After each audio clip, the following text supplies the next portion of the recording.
So, church, here we are on this second Sunday of 2022, and it's kind of reminiscent of the first Sunday of the pandemic. I remember it was actually, I believe it was in March 2 years ago, so almost exactly 2 years ago, little less than.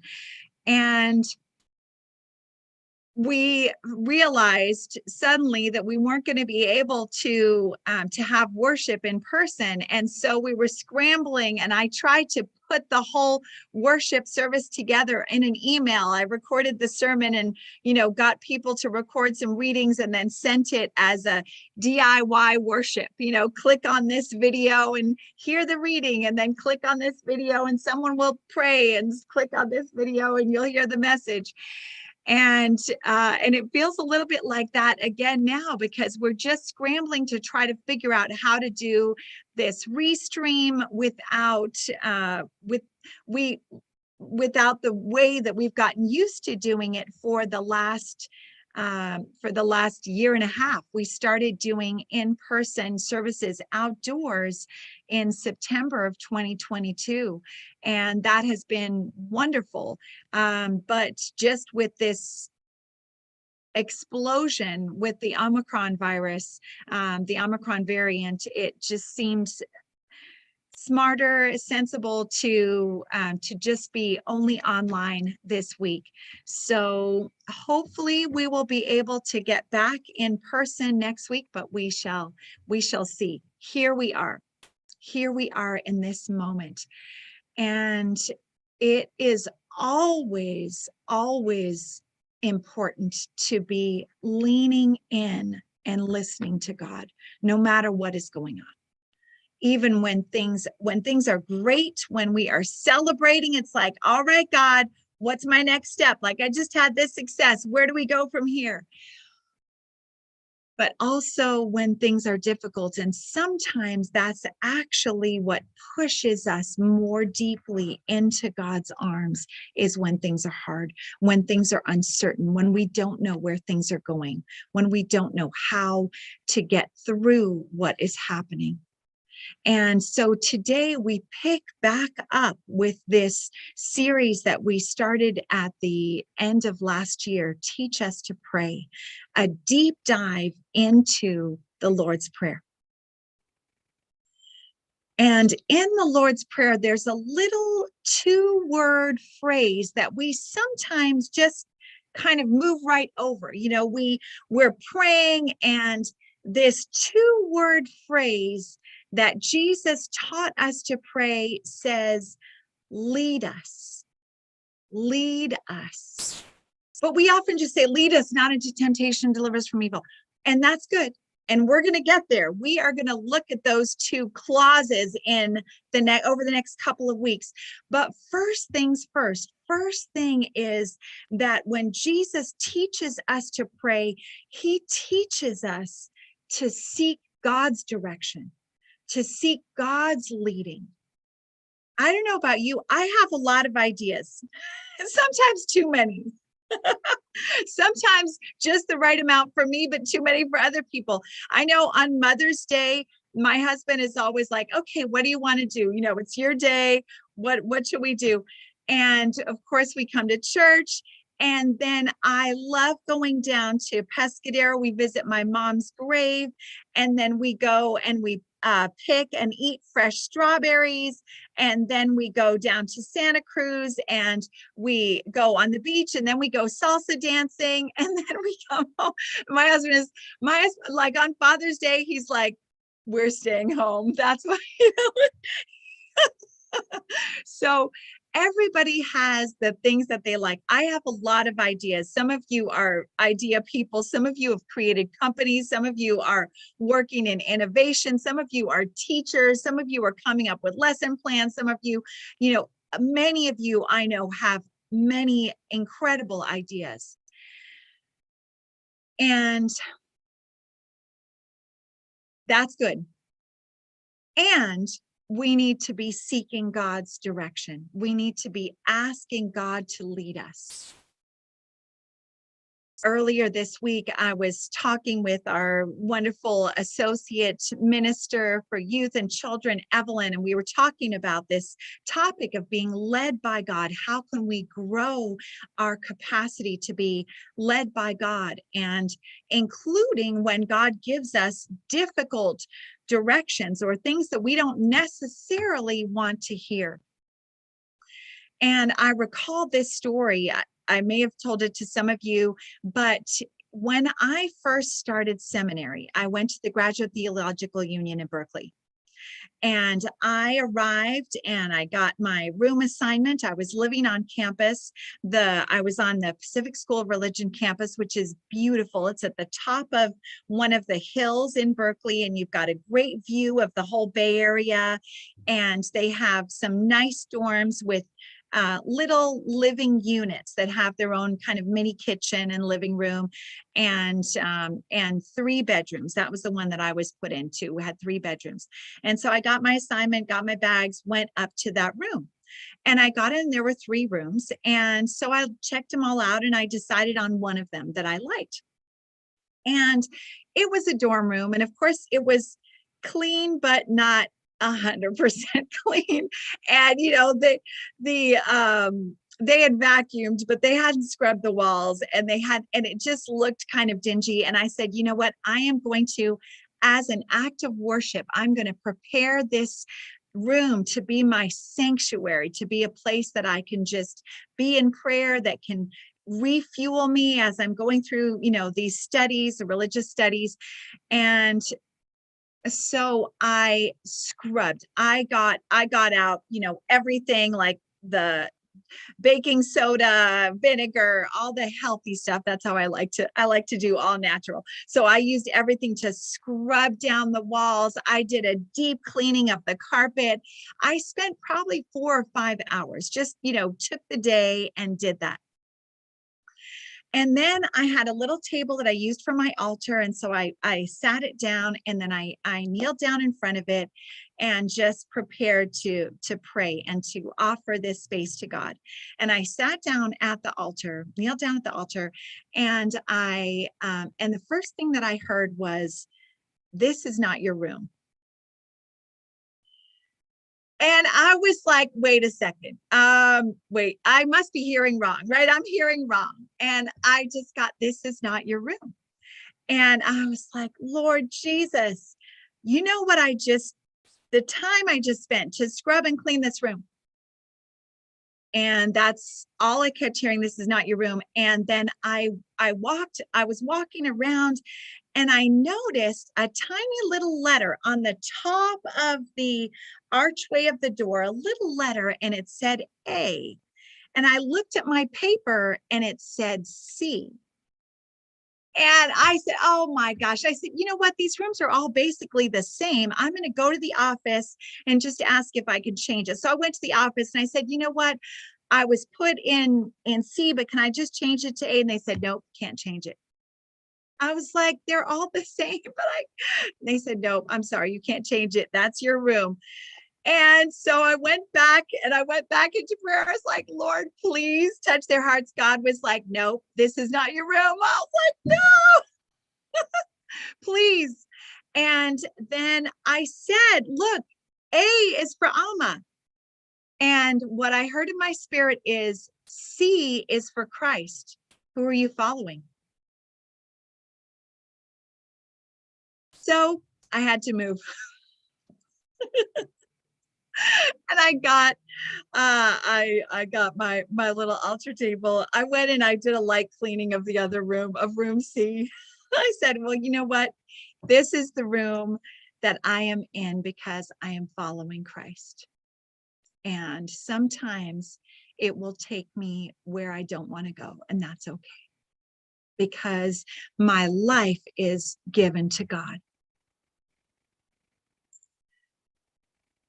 We hear the words of Jesus from the Gospel of John. We just heard them as Jim so beautifully read them with his passionate delivery. Thank you, Jim. The words from the Gospel of John Jesus says, anyone who enters the sheepfold by the side, not by the gate, but climbs in another way, is a thief and a bandit. But the one who enters by the gate is the shepherd of the sheep. The gatekeeper opens the gate for him. The sheep hear his voice. He calls his own sheep by name. When he's brought out all his own, he goes ahead of him, and the sheep follow him because they know his voice. We have a shepherd. We have a shepherd in the Lord Jesus Christ. He calls us by name. He calls each of us by name.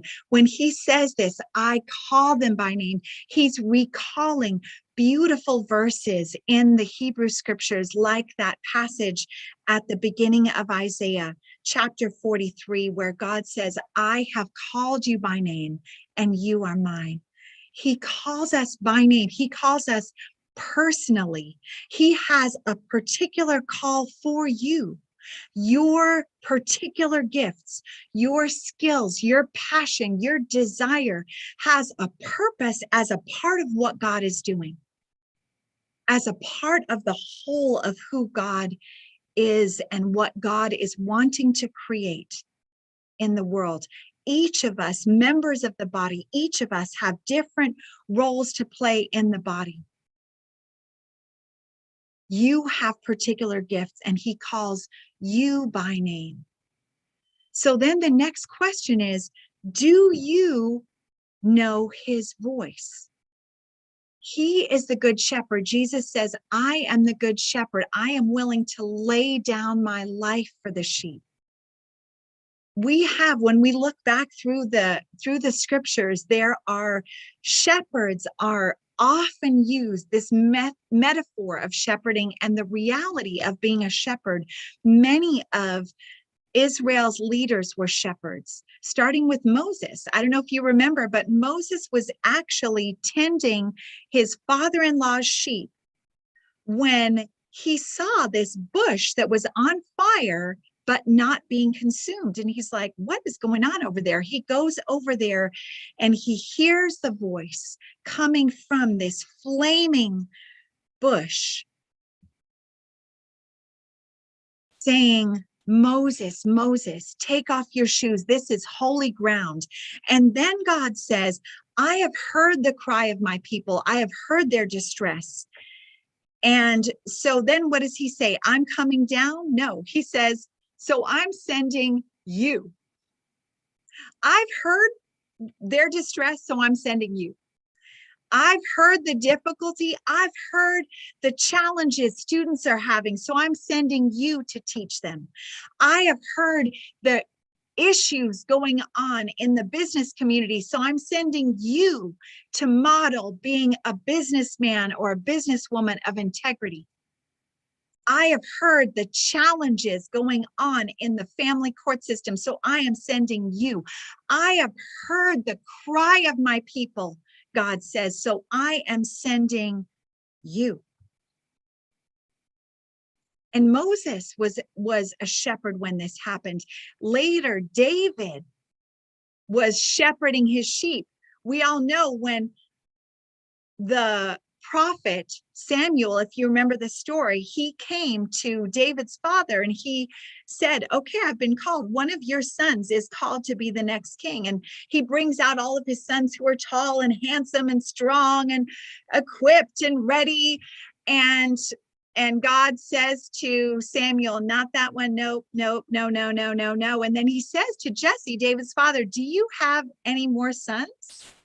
Because I got that one of your sons is going to be the next king, but it's not any of these guys. And Jesse says, well, actually, I do. He's out shepherding the sheep right now. He's probably a little stinky, maybe dirty, not too, not really prepared for company, but I'll call him. So he sends one of his brothers to go get him, brings him in. And as soon as the prophet Samuel sees him, he says, yep, this is the one. And he anoints that shepherd boy right then. He anoints him. Now it takes 15 years until David becomes king. David has to just, he keeps shepherding the sheep. He then hears about Goliath and brings his shepherding skills, how he's fought off the bears and the lions when he's shepherding the sheep. He brings those skills and he throws a stone and knocks out Goliath, takes him down, cuts off his head, and wins against the Philistines. And then so many people start following him. He's very charismatic. He's obviously very gifted. He's creative. He thinks outside the box. And so he gets all this following. And then Saul, who is king, becomes jealous of him and sends men after him over and over. David continues to be a humble shepherd. Even at one point when Saul and his men are coming out after David, they're looking for him. And Saul has to use the bathroom. And of course, there are no bathrooms out in the wilderness. So he goes into a cave to relieve himself. And it turns out that this is the cave where David and his men are hiding deep in that cave. And when they see Saul coming in to relieve himself, they're hiding in the back. And the men say to David, "This is your chance. God has delivered him into your hands. Go and slay him and take his life." And David goes up behind him and slices a little piece of his garment off of his cloak and then goes back and hides. And when Saul goes out, David comes out to him and says, "I am not against you. I am not fighting against you. I honor you. I recognize you as king. May the Lord show you that I am not trying to usurp you." And so between David and Saul, for a little while, there is peace. But then Saul is crazy and he starts coming after David again. And it's not for, like I said, 15 years until David finally becomes king. But he also was a shepherd. And then, of course, David penned the beautiful words, "The Lord is my shepherd. The Lord is my shepherd." And this is our call, to listen to the voice of God, to heed his voice. Sheep are incredibly dependent. Sheep have insight, which is interesting. Sheep actually have 360-degree vision. Sheep's eyeballs move in every direction. Sheep have insight, but sheep need help. One thing about sheep is all of the domesticated sheep, their hair will grow and it will not stop growing. They never shed. It just gets heavier and heavier and bigger and bigger. I pulled this up about sheep. Back in 2004, there was a sheep in New Zealand who was named Shrek. He was a big sheep. And he hid in a cave for 6 years. So he never had to get shorn. He didn't want to get shorn. He ran into this cave and he hid. Finally, 6 years later, they got him out. He could barely walk. He had so much hair on him that he was just lumbering along. He needed someone to shear him. He needed someone. He needed a shepherd to take off that extra weight. What he thought was giving him comfort, what he thought was helping him, what he thought was, taking care of him and making him warm and cozy. Ultimately, it became his downfall. It became something that was not only no longer useful, but actually worked against him. Actually stopped him from being able to be mobile and going around and finding new grass. What is it that needs to be shorn in your life? What is that old hair that has just grown and grown and grown? And you're carrying it around and it's too much weight and it's not serving you and it's not helpful. And you need help to cut it off. And actually, when you cut it off, it becomes useful. You become agile, you become able to move around. And what you are letting go of is useful to someone else. What you have come through becomes useful. One sheep unloaded 89 pounds of fleece, which is enough to make 20 men's wool suits. That's a lot. One sheep. What good will you be able to do and to share and to give when you let go of what needs to be shorn, when you let the shepherd shear you clean of what no longer serves you or others around you? We need a shepherd. We need a shepherd because we need to be shorn. We need insight. We need self-reflection. We need awareness so that we can then say, yes, God, I need your help. I need your help. We are called by name, and we are called by name because God sometimes wants to say, that is not for you. That's not yours. That's not yours to do. You need to lay it down, let it go. You need to stop that. That is not for you. That is not for you to do. That is not for you to continue. That is not for you to pursue. That is not for you to respond to. That is not for you. You just let it go. That's not your room. That's not your room. Just, nope, sorry. I don't care how long you've been doing it for. I don't care how comfortable it is. I don't care how much energy you've put into trying to make it perfect. It's not for you. Let it go. And sometimes God needs to remind us who we are following so that we can lean in to him and evolve, so that we can listen to him and be changed. He is the shepherd. He is the good shepherd. He is willing to lay down his life for his sheep. Another characteristic of sheep is that when they fall down, they can't right themselves. They get stuck. Often they get stuck on their backs or on their sides. It's a strange phenomenon, if you think about it, to have an animal created who cannot get up by itself, who needs another species to assist it. But that is who we are. That is like us. We are that way. We are human. And yet we cannot function as we are created to function if we are purely functioning in our humanness.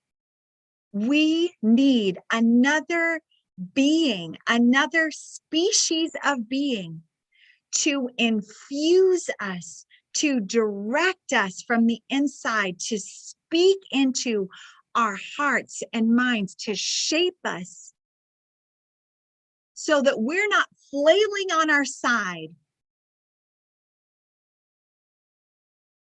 stuck in our own mud, unable to get to the green pastures, unable to get to the still waters, perseverating on whatever it is that is going on, that is keeping us lying on our sides. If you've seen, I watched a video in preparation for this sermon of someone helping a sheep that was stuck because these sheep just lie on their sides with their legs flailing.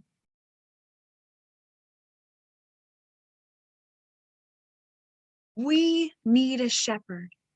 We need guidance. We need direction. We need to hear God's voice. So this is the invitation of today and of this new year, as we heard so powerfully also last week as Evelyn preached on God's vision for our lives.